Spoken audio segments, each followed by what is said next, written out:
My dad works in B2B marketing. He came by my school for career day and said he was a big ROAS man. Then he told everyone how much he loved calculating his return on ad spend. My friends still laugh at me to this day.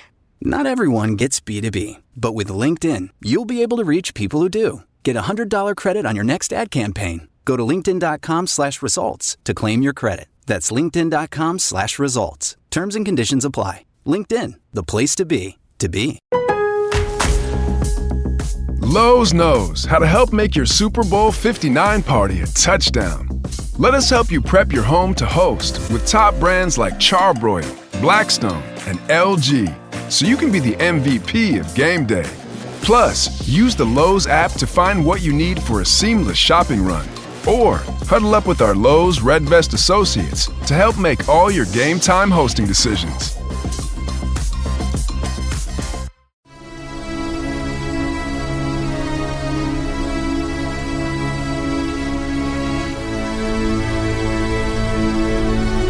Welcome to the Dynasty Dugout Show, a podcast covering all things minor league baseball. Get a front row seat to the action with everything you need to know about the future stars of Major League Baseball. And now, here's your host, Chris Clegg. What is up, everybody? Welcome to the show. It is Wednesday, March 6th, Dynasty Dugout Show. Today is Dodgers Day. A ton of talent in the Dodgers farm system. I'm pumped to talk about it. I hope that you are too. Thanks for hanging out with me on your Wednesday morning. It's going to be a good day. We have a lot to break down. We also have a couple things to break down from spring training action. There was some fun stuff that happened yesterday, some things that I'm watching pretty closely that I think are pretty relevant for you to know. One off the top is Ryan Weathers. Ryan Weathers has been very impressive. I dug in a little bit more to what he's been doing, and man, it's really, really good. His fastball velo is up, like touching 99, like sitting 96. That sweeper looks incredibly nasty. Really, really good pitch there. He's commanding the ball much better. He's looked really sharp, and whether he breaks the rotation with Miami or not, I think it's still a major question mark. But I will say that I do think that Ryan Weathers is going to be somebody that should be on your radar this year. This is another guy that I do want to hit on just very briefly. Tyler McGill. McGill's looked very sharp too. McGill is doing some really good things with the arsenal. He's throwing that splitter more. He's throwing a cutter now. And the results are showing with it. I think that McGill might just be a guy that gets into that rotation in New York and stays all year. We keep waiting on Tyler McGill to kind of put it all together. I think this might be the year that we finally see McGill get it done. And I'm pumped about that. Tyler McGill's got the stuff. He's very intriguing. So he's one that I'm watching out for really closely. Obviously, Jared Jones had another big day.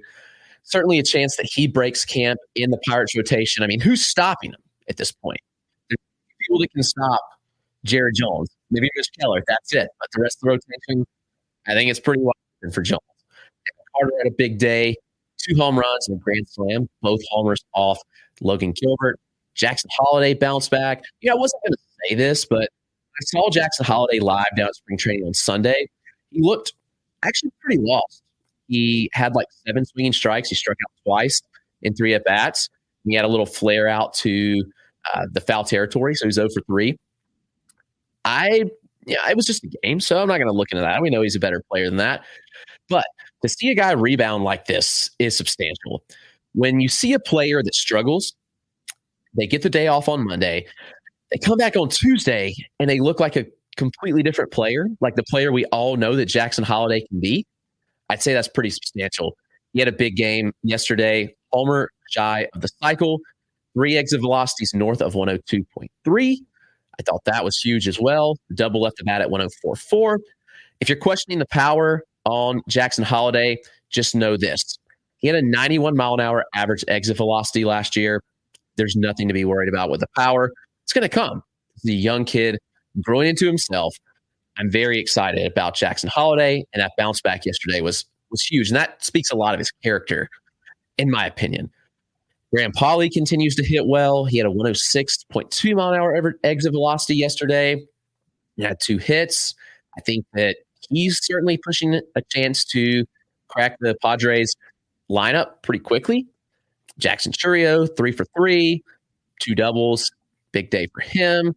Reese Olson, I thought, looked really good against the Braves. He struck out Albies twice. He battled back from some tough spots. Gavin Williams is featuring a new windup in an attempt to basically hold his velocity longer. And he's already got really good velocity, but he's working on something to try to keep the velocity deeper into starts and throw harder. So you look at that, it's like, okay, I think Gavin Williams could be in for a pretty big year. And lastly, Brady Singer. Singer's looked really good this spring. I know it's hard to buy back into Brady Singer, especially after what we saw last year. 2022 was a great year for him. He had a 3.23 ERA, 151 innings. And last year, it all fell off. He had a 5.52 ERA in 159. But he's put some work in on his arsenal this offseason, which is really good. The results have showed. I thought the slider shape looked really good yesterday. He threw 3 scoreless against the Cubs, 1 hit, no runs, 0 walks, and 3 strikeouts. So Singer, I think the biggest question is, will he throw a third pitch enough? Last year, 93% in usage on the sinker and slider. I'd like to see him go to a third pitch more often.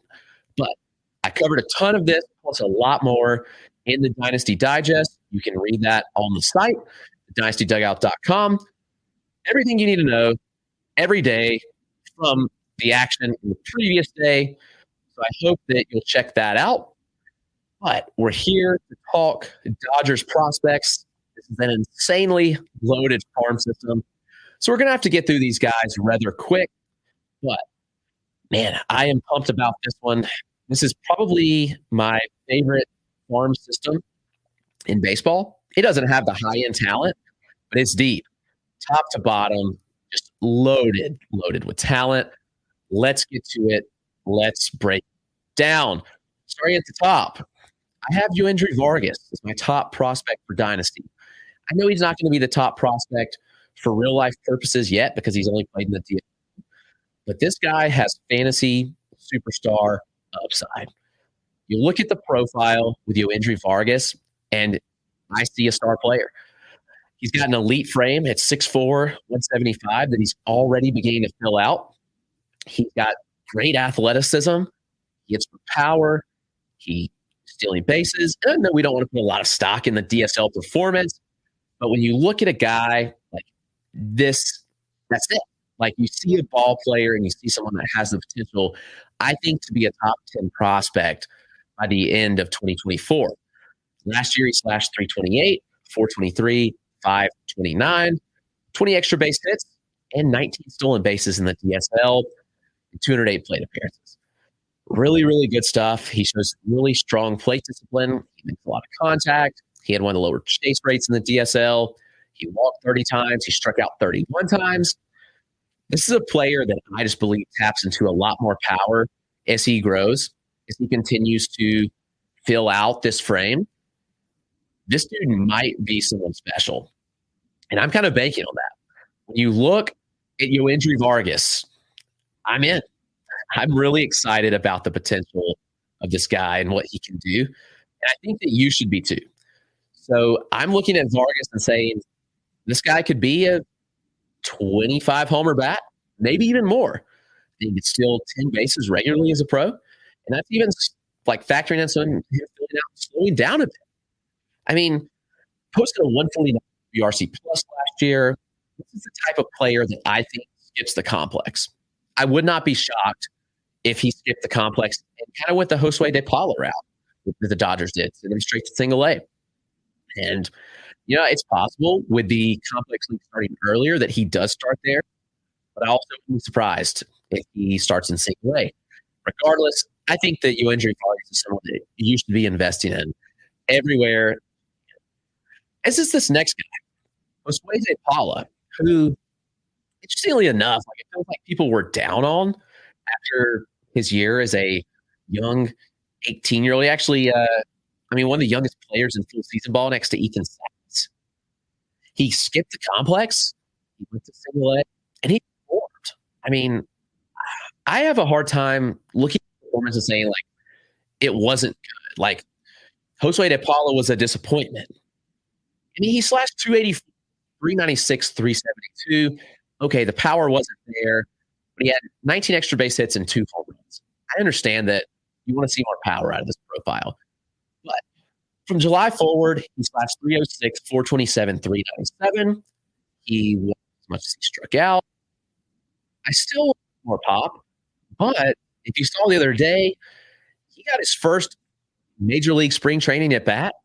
And what did he do? He homered to the opposite field. I think that if you want to poke a hole in De Paula's game, it's probably that he's a little passive.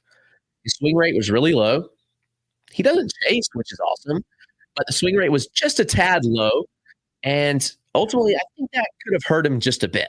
Got deeper into counts, led to some strikeouts. He didn't get great pitches to hit, but he still made contact at a 79% clip as an 18-year-old in full season ball, a young 18-year-old at that. You look at the frame, he's 6'3", 185. There's plenty of room to fill out. And I know this doesn't happen with everybody. I know sometimes you have players that just don't.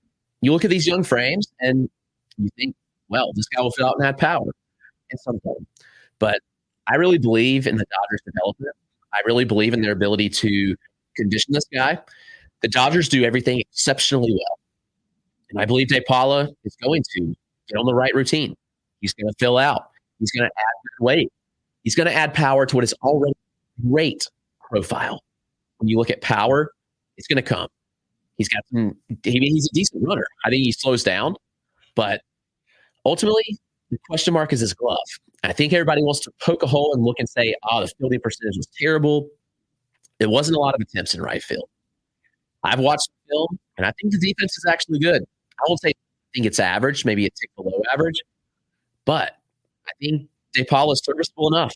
And I think that he can get the job done in right field, even if he moves to first base. I don't care. This dude's got excellent contact skills. He's got excellent OBP skills. And he's got pop at that. So I'm in on Josue De Paula. I'm buying in a Dynasty League because I think that hate is going a little far for some. Not all. I think a lot of people are still in. But I'm still very much in. As is this next guy, Dalton Rushing.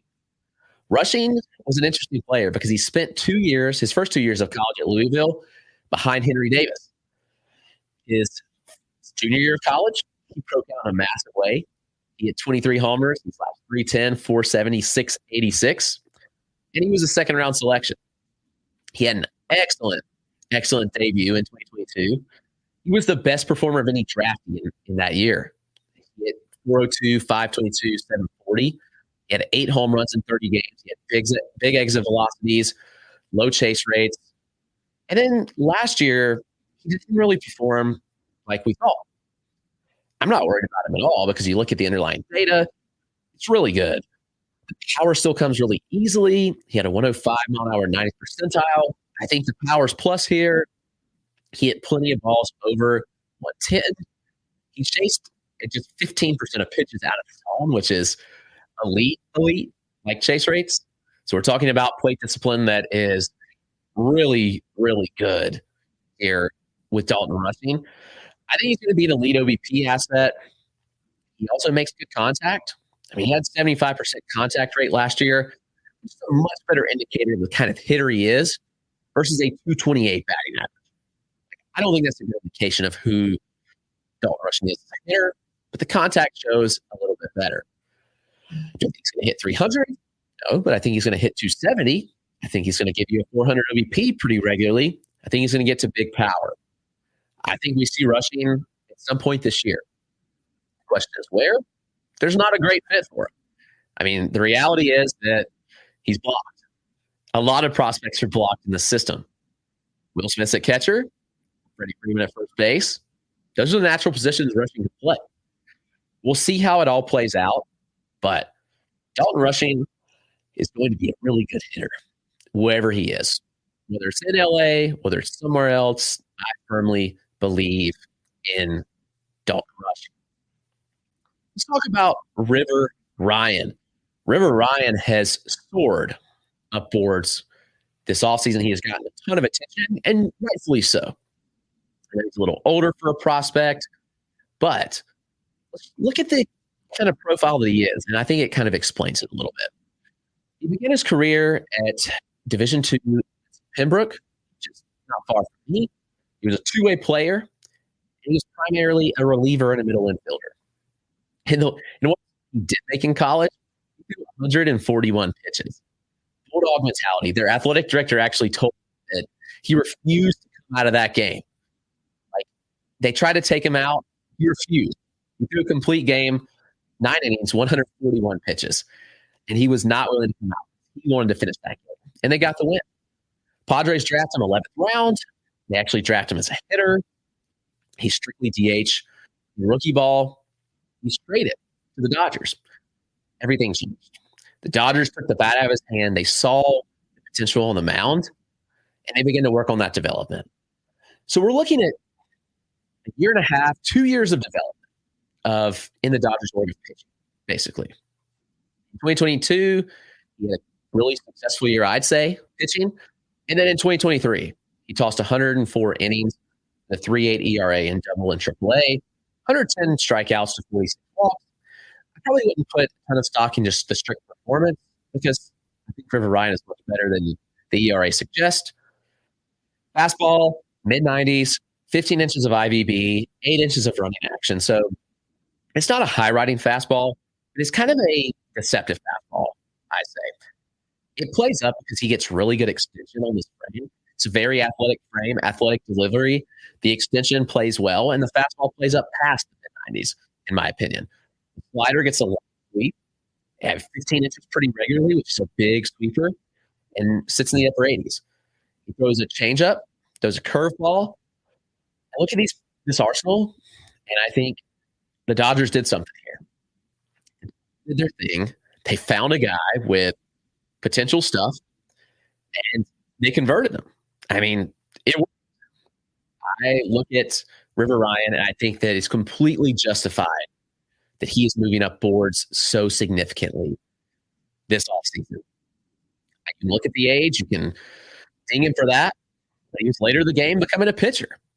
I think he's got all the upside in the world to be a regular starter in Los Angeles, which is pretty high praise because the Dodgers don't put anybody in the rotation. The Dodgers, to step on this field and be a starter for them, you really have to be an above average to plus player. An average player isn't stepping on the field in Los Angeles. I think that speaks to the volume about who River Ryan is and what I believe about it. So River Ryan, certainly somebody to believe in here in the strides he's made. Gavin Stone's somebody that I'm not out on. I think he just jumped off the bandwagon real quick after last year. He was the best pitcher in the minors in 2022. He had a 1.48 ERA across 121 innings with 168 strikeouts. He made it to AAA. And I know the performance in 2023 was a little bit disappointing, but I still think there's some other things going on with Stone. I still believe in the profile. He's a strong athlete. He moves well. He moves fast on the mound. Keeps hitters on their toes. The changeup is the bread and butter. And obviously with the changeup, you look at the profile, it's like dominant changeup profiles succeed in the minors. It just works. You can dominate hitters at the lower levels with a good changeup. And that's what Gavin Stone has. He has a 70 grade changeup. You look at the rest of the arsenal? Yeah, I mean, could the fastball be a little better? Sure. I think the shape is still a bit questionable, but he sits 94 to 95. I think with some tweaks in the movement profile, this fastball could play. I think the sinker tunnels really well. Actually, they play really well off each other. The four seam plays better up in the zone, but the changeup's obviously going to be an elite pitch. Stone really does have a true 5-pitch mix. He's occasionally throwing a curveball. The sweeper, the slider's a good pitch. He uses a cutter to kind of bridge the slider fastball gap there.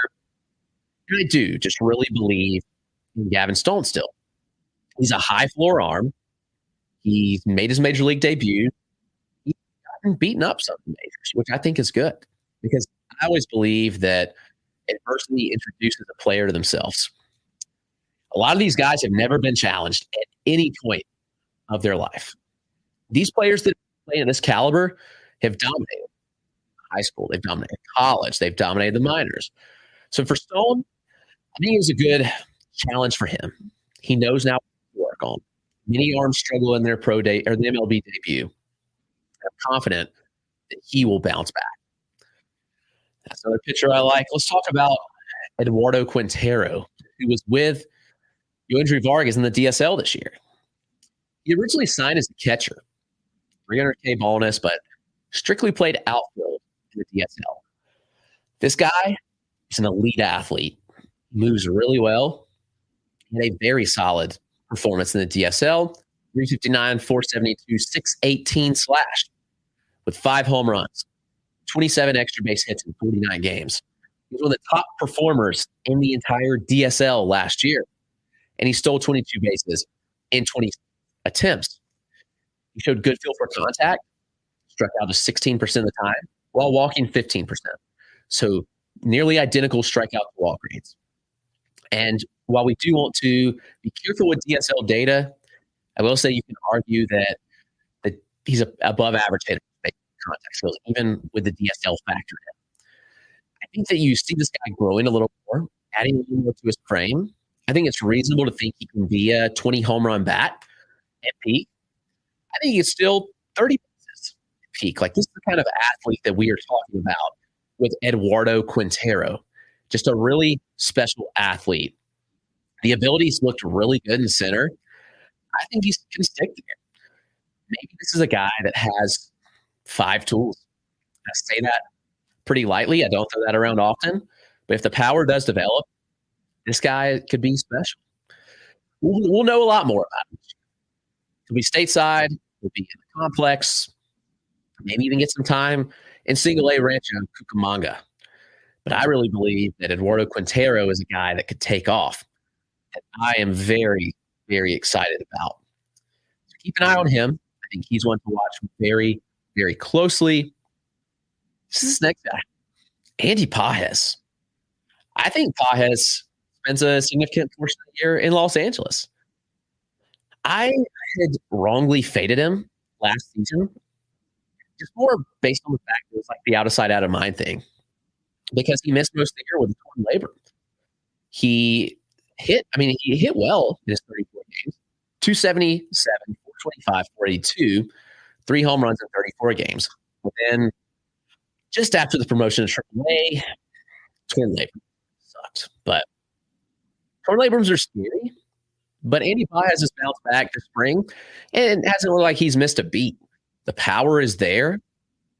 Pages looks like a type of player to me that could potentially step in this lineup and just be a guy. Prior to 2023, this is substantial. He cut 25 pounds to get in better shape, and he improved his contact skills. He had a 78% contact rate. Now, I know it's a small sample that we're talking about last year, 34 games, but that's a substantial jump. He looked like a better athlete. He moved better. All these things are very good signs. He doesn't chase often at all. He posts really high OBPs. He has a career 378 OBP in the minors. I put in my write-up on him that I thought that kind of the future value would hinge on how he returned from labrum surgery. But he hasn't missed a beat. He's looked really good this spring. And to me, Pages looks like a guy ready to step into a major league lineup, which I know is crazy, but I really believe in this profile. I really think that Pages can step in and excel as a big power bat. I am really excited about what Pages brings to the table. I think this is the year we finally see him put together. Maybe it's in Los Angeles. I know he starts the year probably in AAA, but I'm excited to see Pages in LA.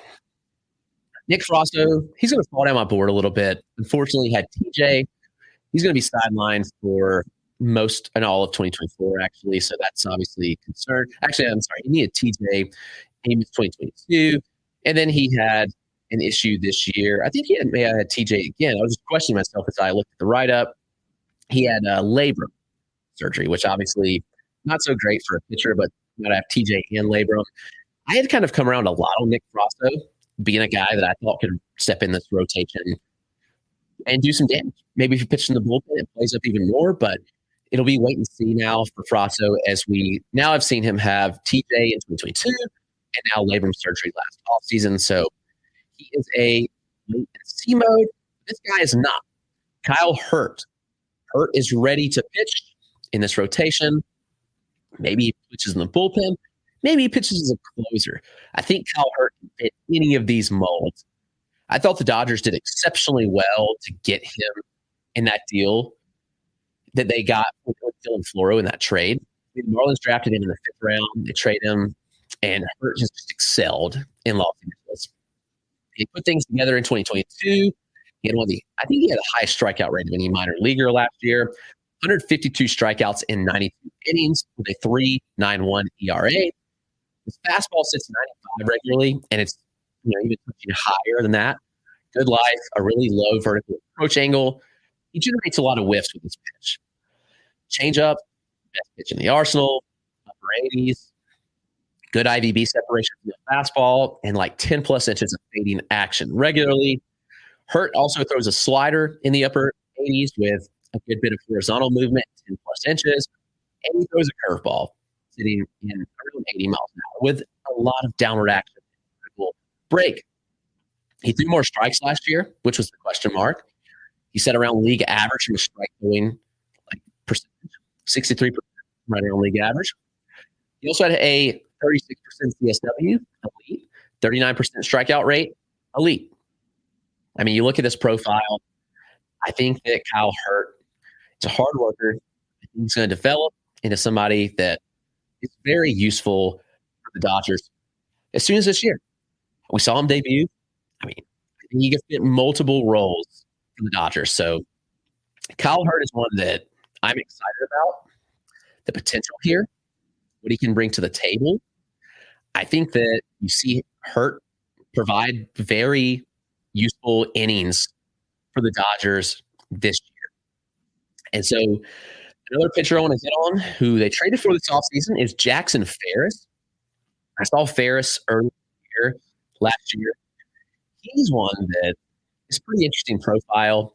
Former second rounder, ended up being a steal. He was an overslot guy. The Cubs kind of babied him. Like he was throwing a couple innings at a time, building up. But he did complete 5 innings twice down the stretch, and they were both exceptional starts. The Arsenal, he was a 6'4" guy with a tough slot to pick up.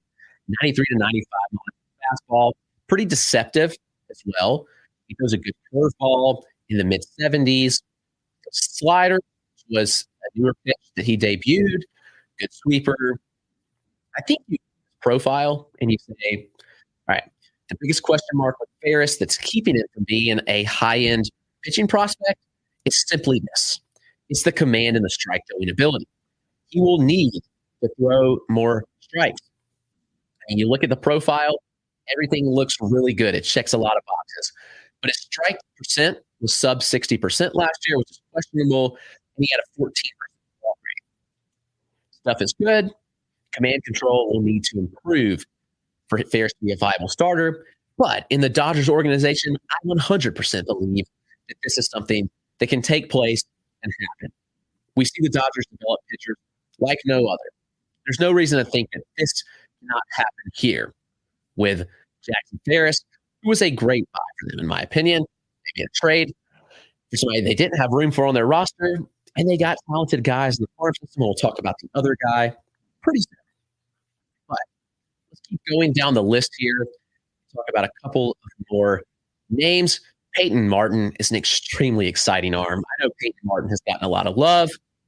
Martin's just somebody that randomly caught my eye when he was still in high school, because my wife's high school, actually. And, I was doing my research for FYPDs, looking at the draft. I'm like, Peyton Martin, West Forsyth High School. All right, so I started digging in. It's like, all right, I think he might be the steal of the 2022 draft at this point. 17th rounder. Pitched at a very high level last year, full season, which he didn't pitch a ton. 39 innings at single A, Richard Kamanga. He had 48 strikeouts with a 2.04 ERA. He's a little bit of a smaller frame. He's 6 foot, 170, but the fastball consistently 95, 96 range. He touches 98 with a lot of life up in the zone. High carry fastball. Gets a lot of swing and miss. He's going to have to command it better, but stuff is there with a fastball. Slider, mid-80s pitch, touching 89. It's got really late bite, downward action, so it's like playing off the fastball well. It's just diving off the board last minute. He throws a changeup to lefties. I think he could benefit from a upper 80s offering, maybe a cutter, maybe a harder slider. We'll see. But I think that you could see him having this bridge gap between the fastball and the slider. Slider's in mid-80s. If he throws a cutter, I think that would be huge. I do think Martin is a very good athlete. He repeats his mechanics extremely well. He threw strikes at a high clip, 65%. It's great. He did not pitch after July 7th last year. Hope is that he returns this year healthy, and it's nothing too serious. I like Peyton Martin a lot, too. I'm very excited about what he brings to the table, and I wouldn't be shocked if he really takes off this year, given health. So Peyton Martin, keep your eye on him. Kind of the opposite guy, and Diego Cartaya here. Peyton Martin's the new guy with buzz. Diego Cartaya is the former guy with buzz. It just hasn't really gotten as much buzz recently, and for decent reason. He signed in 2018. One of the top guys in the class, got a $2.5 million bonus, and he was kind of billed as one of the top catching prospects in the game for a long time. The shine began to wear off in 2022. We saw some contact concerns with him, and in 2023, the downfall happened. In Double-A, he was a 21-year-old, gave him a bit of a pass, but /189, 278, 379. He did hit 19 home runs. The power has never been the question here. He's always had a really powerful swing. The ball just jumps off the bat. But now we're looking at 2 straight seasons of contact rates below 70%, which is a little bit concerning in my book. So I think that we need to see him show increased contact. Cartaya is still young. I think there's potential to dream on because the plate skills are good. He's going to walk and get on base. He's going to hit for power. But he will need to cut down swing and miss. That's the biggest question mark. I think 2024 will be a very telling year for Diego Cartaya. So seeing what he does this year, I think will tell us a lot about the player that he can be moving forward. And I, for one, will be watching very closely on Cartaya. A couple other guys in the system. Obviously, there's a lot of guys to cover. We'll try to get through all of them. Kendall George, who they drafted this year, I'm very high on after reevaluation. I think he surprised some people going 36th overall.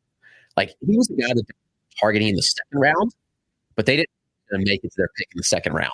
They loved him enough to jump on him. Then the pro sample, really good. I mean, you look at what he did. 28 games, he showed off the 80 grade speed. He slashed 370, 458, 420, 17 stolen bases. He's a pretty selective hitter. He's a high contact hitter. 81% contact last year in a small sample. I think it's a really, really good profile. Currently, not a lot of power in the game, but I think there is fantasy intrigue. He does bring speed. He does bring contact. I think that he could grow into the kind of player that we've seen Victor Scott become. That's why I see when I look at him. Victor Scott's now developed into one of the most buzzy prospects that everybody wants to have because he's got the speed, he's got the defensive ability, he's for contact, and he's gotten into 10 home run pop, in my opinion. I think Kendall George can get there. And if he does, this is a very exciting player. I'm pumped about Kendall George and watching him this year. This is this guy who I think pitches in the major league rotation. That is Landon Knack. Landon Knack's kind of been, a guy that just flies under the radar. When I saw him in the AFL live for the first time in 2022, I thought he was more impressive than Bobby Miller. And I saw them both pitch piggyback twice. And I thought Knack looked better than Miller. We've seen the guy Miller's become. But Knack's a guy that just can be very solid. He's older, so he doesn't really get the love. But in 2023, he had a 2.51 ERA across 100 innings, 99 Ks, 30 walks. The fact that he does it below low 90s. I do think it plays up a little more. That's 17 inches of IVG, 9 inches of run. The slider, most used secondary, low to mid 80s, has more vertical, but he does miss bats at a high clip. He focuses primarily on that forcing slider, but he does mix in a cutter. He will throw a changeup with nice fading action. He throws strikes at a high clip.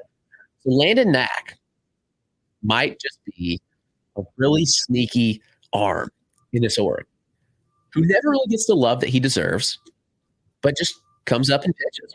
We've seen the Dodgers have guys like that year over year. And this might be the guy, Landon Knack. I think the floor is really high. He just has a chance to come up and pitch extremely well. This other guy, there's so many arms in the system. Justin Robleski, I think, is very similar. Very underrated. 11th rounder out of Oklahoma State. He had his 21 innings in 2022. People that liked him enough really saw the potential in the breakout in 2023, which is exactly what happened. He pitched high A Great Lakes at 2.90 ERA, 102 innings, with 109 strikeouts to 35 walks. By the end of the year, the fastball ticked up. Throughout the year, the thing kept improving. And we saw him sitting 95 to 97, topping out at 99 with really good ride up in the zone. This is a lefty, by the way, that's doing this with really good stuff. He reaches the upper 80s with a slider, sometimes a 2-plane break. It's a really hard pitch to pick up due to his release point. It's really, really good secondaries because the slider and the curve both have some really nasty movement on him, and they're distinct pitches. He throws a changeup with fade. He throws a cut. He has 5 pitches, and he's a really, really good athlete. He had issues throwing strikes, but that's also something that improved. While the fastball velo improved last year, so did the strike throwing. He landed 64% of his pitches for strikes, which is an above average rate. I think it is slightly above average. The 63% mark is average for minor leaguers. Seeing that right above is really good. This next guy, we don't know anything about other than what we've been told because we haven't seen him pitch. That's Hyun Seok Jang. Jang was projected to be the top pick in the KBO draft, but he decided to sign with the Dodgers for $900K in August of 2023. He's young. He has no professional experience. But when the Dodgers make a move like this, you should pay attention. From reports, these are strictly reports. I haven't seen much on him to prove otherwise, but the reports that I've been given and seen, 4 pitches, fastball in the 93 to 95 range, touch upper 90s on occasion. He throws a lot of strikes. The velocity probably could tick up, given that he's 6'4", 200. So he's got a frame that you just kind of dream on and think that, man, Jang could really, really take that step forward. With velo, from a breaking ball standpoint, it's a power slider in the mid-8. High spin, good sweep. The curveball sits in the upper 70s with downward action. Reports do say that he needs to work on the changeup development a bit, but if it does come along, this could be a very, very good arsenal. Some reports say he doesn't throw, but he's been a consistent strike thrower throughout his amateur career. I think it's really hard to put much projection on this guy right now. We will see him pitch professionally this year. I think it'll be very telling. I think people are going to be very, very excited with Hyun Seok Jang, an arm they signed last August for $900K. A lot of potential here in that arm. So I'd watch very, very carefully with him. Talk about another upside guy. This is the guy they signed in January in the international class. Emil Morales. I'd get to know this name pretty well. The Dodgers do extremely well on the international side. And I don't think Morales is going to be any different. We saw Joe Andrew Vargas have a great year in the DSL right after signing. I think we're going to see this with Emil Morales. Some reports I've gotten recently have been really, really good on what Morales brings to the table, his potential, and there's a lot to like here from a hit and power perspective. He's a good athlete. I think Emil Morales is the guy that's highly underrated in this international class, but one that could take off and just be a stud. I have him as my number 2 guy for this international class, just behind Leo DeVries, and that should speak a lot of volume. Everything that I've been given and seen with Emil Morales is very good. I'm buying him everywhere I can in Dynasty leagues and believing that he might be the guy that just takes off like you Andrew Vargas did last year. So I am underrated. Let's talk about this. Austin Goff. He seems like another underrated find. Undrafted in 2021. Dodgers signed him. He has a really good year at single A and high A in 2022. And then he took off last year. Give a props to Mason McRae, who's now with the Red Sox. Mason McRae was on this guy well before anybody else. Gothier had a big year in 2023. Slash 316, 435, 476 in high A and double A. Hit 12 home runs. He had 46 extra base hits, and he stole 19 while walking more. He struck out. This is a very high contact hitter. Made contact 82% of the time. Very low chase rates. I think that this guy could be special. Once he's on base, he scores a lot of runs. 111 runs, trailed only Jackson Holiday last year, and his 151 WRC plus was the best in the minors. He's versatile. He will play all over the infield. If Gothier's going to crack the Dodgers team and play at any point, it's going to be through his versatility. The hit tool's good. The OBP is good. If the power develops a little bit, I think we're looking at a really, really fun player here in Austin Gothier. I think he's very underrated. I also think Jake Geloff is a bit underrated and was for this draft class. This is Zach's younger brother. He had a great career at Virginia, 48 homers, 161 games in Virginia, and he had 329, 429, 680 slash. The exit velocity's really good. 91 mile an hour average exit velocity and a 107 mile an hour ninth percentile in college. Obviously, that's with metal.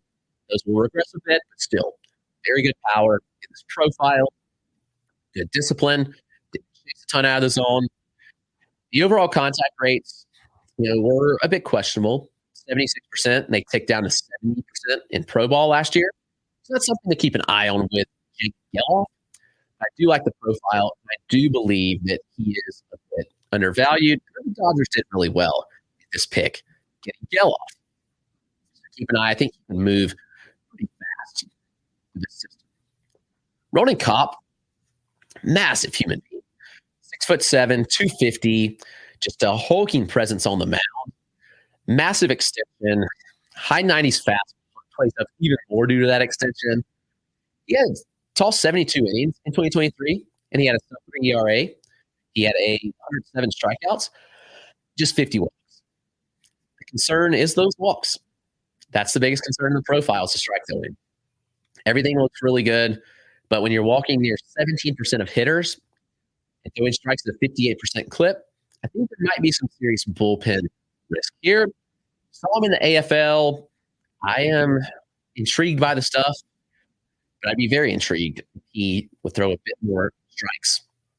Kopp has the potential to be a starter. He's going to have to make some improvements. But if he's a reliever, he could be a very high leverage reliever that is just incredible out of the back end of the bullpen. And it could lead to him being a very, very good potential closer. They don't throw that on many guys, but this is a prospect that I think could close. That I am very, very intrigued by. So watch Ronan Kopp. If he throws more strikes this year, maybe he can be a starter. At the end of the day, this might likely be a reliever, but a really good one at that. Maddox Bruns, I think, is still kind of questionable at this point of who he is. He was a first rounder in 2021, struggled a bit in his first full season in 2022, but he went to drive on in the offseason of 2022, and we saw improvements in 2023. 97 innings, a 3.99 ERA with 126 strikeouts. But like Kopp, there's a big red flag, and it's walks. 67 walks. That's very concerning. He hit 10 batters as well. The strike rate is actually better than Kopp's at 61%, but his walk rate was very high. Bat missing ability there, we saw that. 31.5% CSW and a near 16% swinging strike rate. It's to mid-90s fastball, getting up to 98 from runs. He gets a lot of arm side run out of the left side, away from righties. He runs in on lefties. The curve slider, both hard pitches to pick up on for hitters. They've got good deception. Slider in the mid-80s. It gets on hitters pretty quickly. He's comfortable throwing it to lefty and righties. Curveball fluctuates, mid to upper 70s. Some good traits on it. And the changeup is pretty good as well, but it's a decent fourth offering right now. At the end of the day, much like Pop, we will need to see what Maddox Bruns can do with the command and control. Those improve? All right. We're cooking with something here with Bruns. So keep a close eye on him and see what he does this year. There's a couple guys that I think are big helium guys that we could be talking about, top 5 in the system and like top 100 guys everywhere for long. First one is Dairon Lorenzo. He is a massive catcher. He signed for only $30K back in 2021, but he has outproduced that bonus already. 2023, 24 homers, 50 extra base hits across 94 games in single A, while slashing 273, 400, 562. I think he picks his spots really well. He's a disciplined hitter. He has a low swing rate and chase rate, which all leads to a high walk rate. No surprise, walked at a 17% clip. The concerning thing with Lorenzo, I think, is just the contact at this point. He ultimately has a 66% strikeout rate, or not strikeout, 66 contact rate. That would be very bad if that was strikeout. 66% contact rate last season. But he's still young, and I think he can still improve. And the damage on contact is just absolutely insane. You look at the damage that he did when he made contact. All right, this is an absurd profile. And I honestly have probably been pretty low on him. And I think that's something I've had to correct. If you look at my Dodgers write-up back in the fall, he was low. And rightfully so. I've adjusted that and corrected it based on the data I've gotten. He had a 413 xwOBA last year and a 430 xwOBA on contact. Those are absolutely nuts. He has special power. There's no denying that. But the in-zone contact was fine. It's around 80%. So it kind of counteracts that low contact rate. People really, really love him. The reports generally have been really good. And the contact rate hasn't been a worry as much for people because the damage that he does when he makes contact. So Lorenzo is somebody that I think flies upwards, maybe a consensus top 100 guy this year, and somebody that I myself have corrected a rank on and much higher on after the reports I've gotten from people internally that just really speak highly of this guy. So another guy that could move up, Alexander Albertus. He's a young, versatile infielder from Aruba. He signed in 2022. He was kind of undersized shortstop, but he's grown. He's filled out the frame. He's remained a really good athlete. Done some really good damage every stop he's been at. Last year at the complex, 310, 471, 468. 5 home runs and 170 plate appearances. He did swipe 9 bags as well. The swing, and I know this is not original. Somebody posted this on Twitter, but the swing is kind of reminiscent of Mookie Betts. The big leg kick. He gets a lot of coil. He has really good bat speed. But he does show good strike zone awareness, too, while having a lot of moving parts with the big leg kick and such. He walked 38 times in 2020. Struck out just 19. Strikeout rate was barely north of 11%. Albertus will be in full season ball this year, and Albertus might just break out. I'll be watching him very, very closely and see if he be a next breakout in the Dodgers. Or it would not shock me one bit if this guy breaks out and becomes a stud. He has all the makings of it. That's Alexander Albertus. Let's keep moving. Guy they drafted this year, Brady Smith, 3rd rounder by the Dodgers this year in the 2023 draft. Prep arm, 6'2", 177. So they kept him away from his commitment to Virginia Tech. Fastball already up to 94 at 18 years old. Shape has been inconsistent, but I believe the Dodgers, in their great pitching development, will make this thing work. It's already above average to plus. Below, can it get better? Absolutely. The changeup development has been huge. I mean, to have a changeup like him as a prep, I think is rather impressive. He has good arm speed on it. He sells it well. It falls off the map. He spins the slider and curve really well. Brady Smith, somebody that I want to bet on. Because when I look at this profile and I look at what the Dodgers do with arms, I'm all in, baby. Let's go with Brady Smith. I think there's a breakout here. There's a potential for a breakout here with Elias Medina. With Medina, he signed for $177K last year, and he immediately hit the ground running DSL. He is aggressive, but he made it work. He put a ton of balls in play last year, slash 313, 381, 553, with 7 home runs and 19 stolen bases. Stole 16 bases in the DSL. He's a bit undersized, but he's gotten to power as a 17-year-old, and there's no reason to think that he cannot grow into more power. Medina, somebody that I want to invest in everywhere. I think his stock only rises as he gets stateside, as he plays full season ball. He's a speedy, versatile infielder who may just get some more pop than we think. I'd watch very closely on what happens with Elias Medina. This is this guy, Yiner Fernandez, which is kind of interesting, the route they're going with him. He's a catcher that is versatile enough to play second base. Reminds me of somebody else that used to be in the Dodgers org. That's Austin Barnes. Fernandez is a little smaller, 5'9", 170. When I saw him in the DSL, he was strictly playing second base. Honestly, he looked a little bit smaller than 5'9". I'm curious because he was playing shortstop in the TSL. I said DSL, the comp. I'm sore. The AFL, man, I've been talking so much about these Dodgers prospects.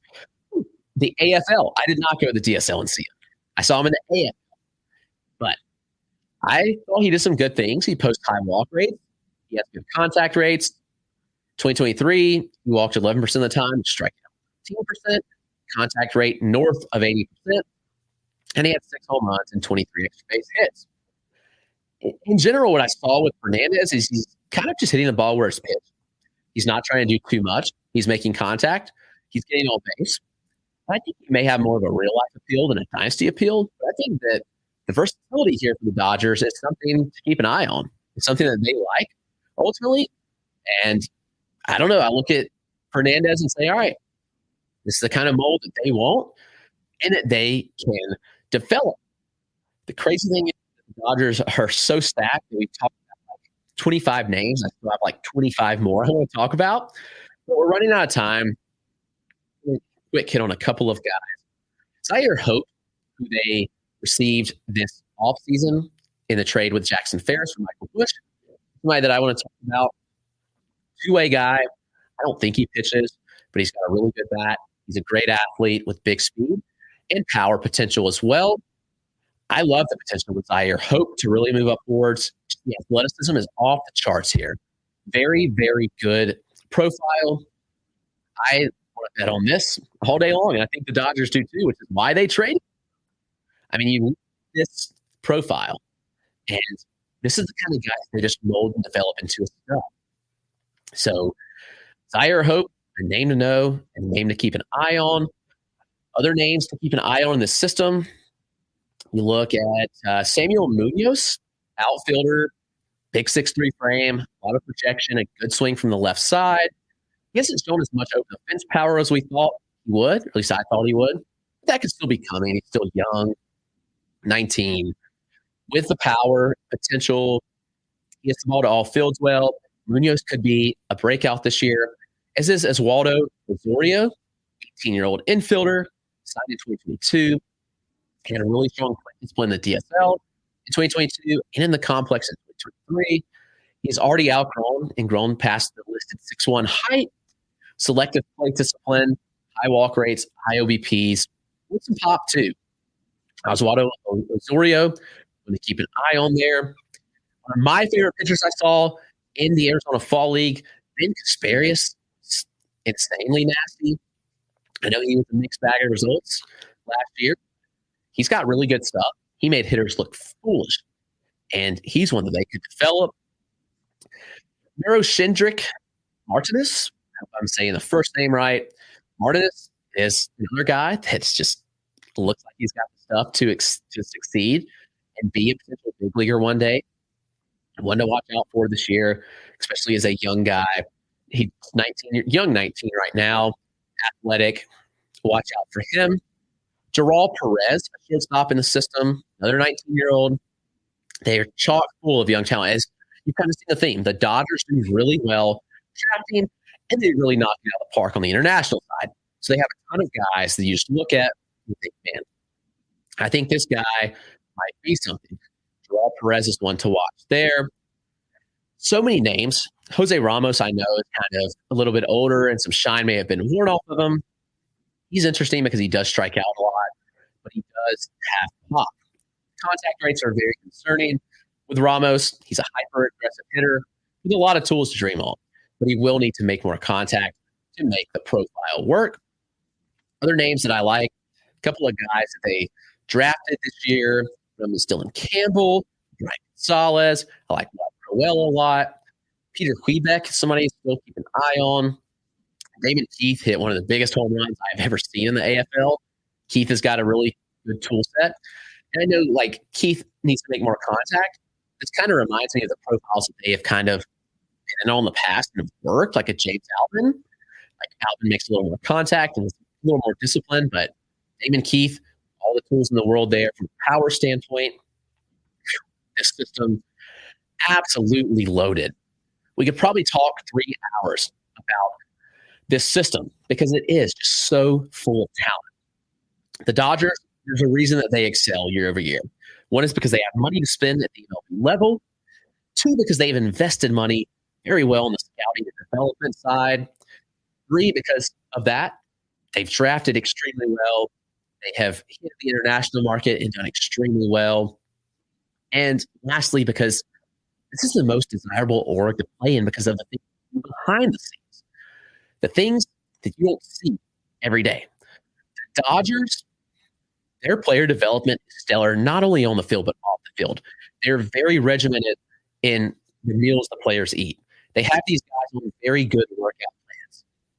This org just has it going on. And there's a reason that the Dodgers are so successful year in and year out, well beyond their payroll. The payroll is not the reason that they excel. It's because of all the things behind the scenes that they do, where they're investing the money, where other teams aren't. The Dodgers are an elite organization, and they have an elite farm system. I know none of these guys, you look at them, and you're like, all right, they're not top prospects, like top 10 prospects. But the system is loaded.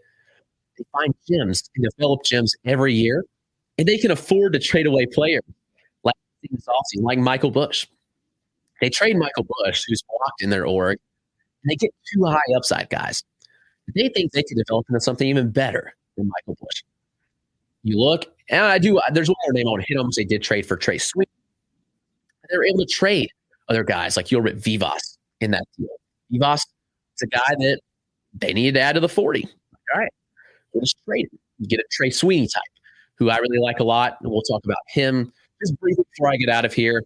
But there's other guys, like you look, and they can trade. They Rain Don Coltons. Like, those guys you can just get rid of, and you still have a deep system. But Trey Sweeney, I do want to talk about because I think that Trey Sweeney is still pretty underrated. When you look at Sweeney's profile, he's did it all at Eastern Illinois. I know a small school, first rounder of the Yankees. It's like, all right, this guy, are we so sure about him? But the collegiate performance was off the charts. The data was off the charts. He makes a ton of contact, very selective, high OBP type. He made contact at 79% of pitches overall, which is a very good number, very low chase rates. And in the second half, the contact rate jumped to 84% overall.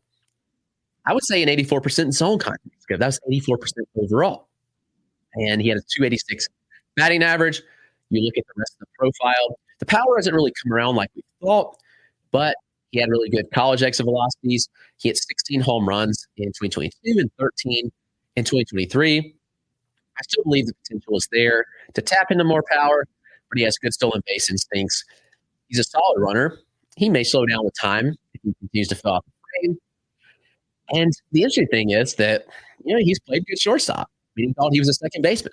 He's played a good shortstop as well. So I really like what I've seen from Trey Sweeney. I've seen him several times live now. And I think Sweeney's a very underrated asset in this org. I think I've hit on everybody at this point that's relevant. If I have not, feel free to comment. Obviously, there's a lot of deeper names. I think I have like 60 to 70 names in my overall top 1,000 prospects. It's just stupid how deep this system runs. But yeah, I'm very intrigued by what the Dodgers do. And their development, they do a phenomenal job. I've kind of nod over to them enough today. We've reached the 11 o'clock mark Eastern time. Thank you for hanging out live with us. If you missed the show or you joined in late, you can find the show on YouTube as well or in podcast form. I'm going to fully have all the shows up by this week. Thank you for joining us today. It's been another edition of the Dynasty Dugout Show. Hope you guys have a great Wednesday. Enjoy your baseball this afternoon.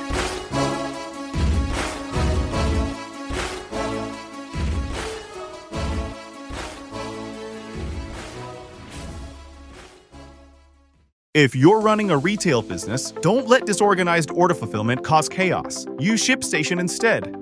From running a business out of your garage to multiple warehouses, ShipStation is ideal for every phase of your growth. Save time with one login for all your stores and by automating tasks. Plus, you'll get the best shipping rates from global carriers.